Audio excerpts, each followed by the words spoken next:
déjà, je suis de ceux qui pensent que lorsqu'on fait des remarques, il faudrait qu'on fasse des remarques objectives et positives qui vont nous aider à améliorer le football.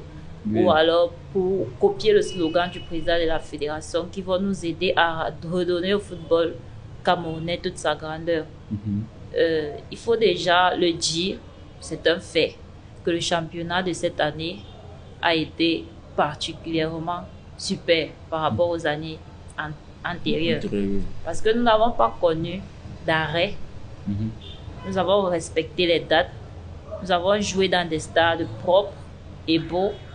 Et avec du monde. Avec du monde, oui, il faut le préciser. Donc, ça donnait vraiment envie de présenter un spectacle meilleur. Donc, nous avons évolué sur le plan du spectacle.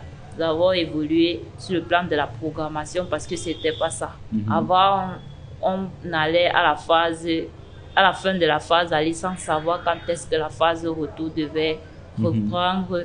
Avant, on avait des matchs déprogrammés, reprogrammés à des dates antérieures. Mais cette année, vraiment, la Ligue de football, du côté féminin, vraiment, elle a été nickel. Donc, une note 9 sur 10? Oui, 9 sur 10. Ok.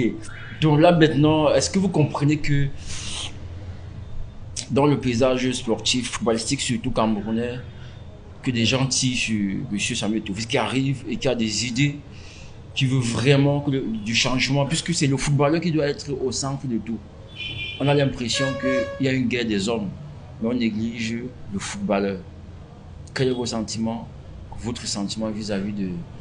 Je suis vraiment attristée par rapport à tout ce théâtre qui est en train de se passer autour de l'activité footballistique dans notre pays. Le Cameroun est un pays de grandeur sur le plan du football.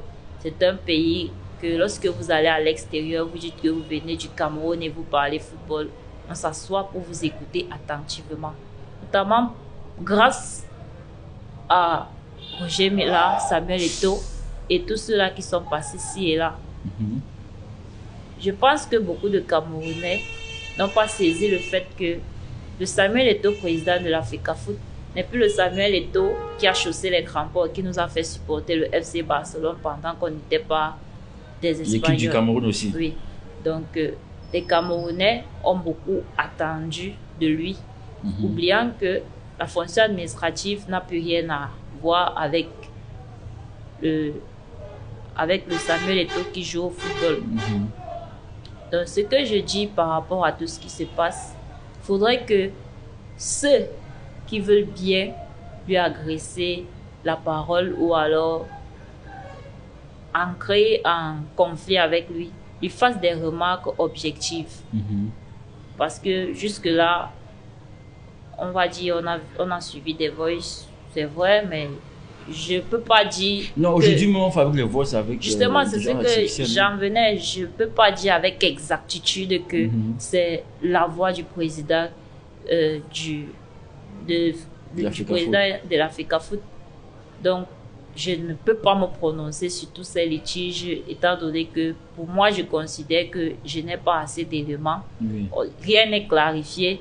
Ils se font la guerre et ils oublient quelle est la pyramide normale du football.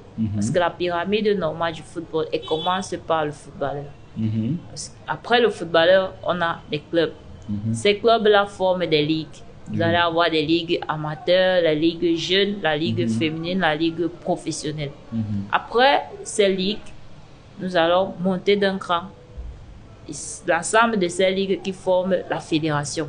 Après la fédération, on a les confédérations. Et au-dessus des confédérations, nous avons la FIFA. Donc, au milieu de tout ça, toute cette guerre, je crains le footballeur camerounais. Oui, puisque depuis que tout ça se passe, on ne parle pas de lui. Oui, si les présidents de clubs sont en conflit avec le président de la fédération, je ne suis pas sûr qu'ils feront jouer leur club le moment venu à la reprise du championnat. Et le footballeur en souffre parce que quand le championnat ne se joue pas, il n'est pas payé. Et je pense que c'est l'un des combats du président de l'Africafoot. Donc, un joueur devrait être payé 12 mois parce qu'il est un travailleur. C'est sa profession, d'où l'appellation footballeur professionnel. Donc, vraiment, il faudrait qu'on le laisse travailler déjà et qu'on permette à ce qu'il puisse dérouler son programme et après lui faire des remarques objectives sur certains points.